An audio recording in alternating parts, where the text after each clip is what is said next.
Ashwathama was one of the battle's strongest warriors.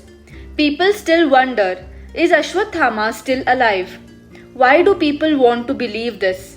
Is he really alive? Is he living anywhere we don't know? What is the reality behind it? Or is it merely a belief? Let's see. According to legend, Ashwathama swore an oath to destroy the Pandavas. As a result, he invoked the Brahmastra against them after the war, after he had killed the sons of Draupadi, mistaking them to be the Pandavas. Arjun, in reaction, shot the Brahmastra to protect themselves. To halt the clash of the two lethal arms, Vyas asked both warriors to return them. Arjun did just that, but not knowing what to do, Ashwathama aimed it at a pregnant Uttara. The enraged Pandavas attempted to kill him.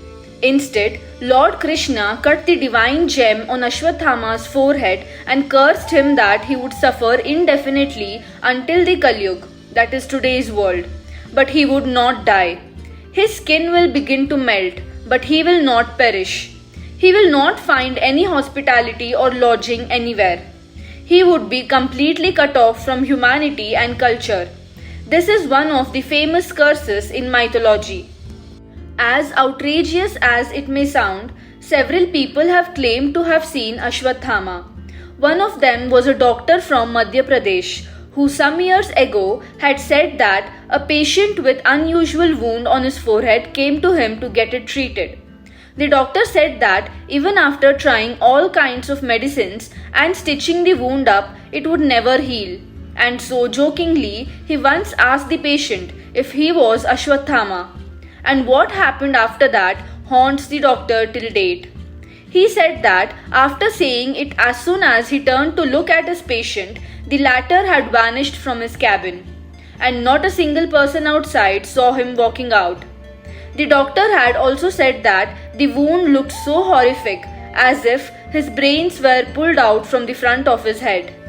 The famous pilot Baba, who was previously a fighter pilot with the Indian Air Force, has also claimed to have seen Ashwathama in the foothills of the Himalayas. He has said that the cursed warrior now lived among the Himalayan tribes and even offers his prayers at a temple of Lord Shiva every day till date. Apart from this, according to locals, a very tall man with noticeable dent in his forehead and in the middle of his forehead visits a restaurant owner once every year, somewhere on the foothills of the Himalayas. Only once a year he goes and eats all the food prepared by the owner and drinks a minimum of 100 liters of water. These claims have been made by locals who see the man every year. The villagers, on the other hand, claim that the man, after quenching his thirst and anger, then quietly disappears in the forest only to reappear next year. It is said that in the Dwapar Yug, the average height of a man used to be anywhere between 12 to 14 foot, and a man of this stature cannot be from this era. Also, they had massive appetites and could live on food they ate once a year for the whole of next year.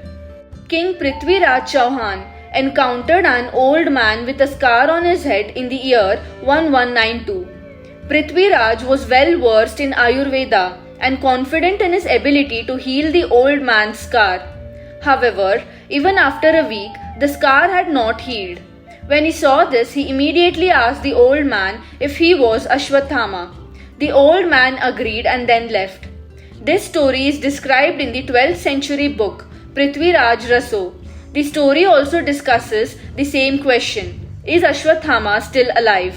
However, even with all these stories, Ashwathama sightings are very rare since he has the power to choose to be visible or remain invisible. Only time will tell the truth. Thank you so much for watching the video. Kindly subscribe to my channel for more such interesting content.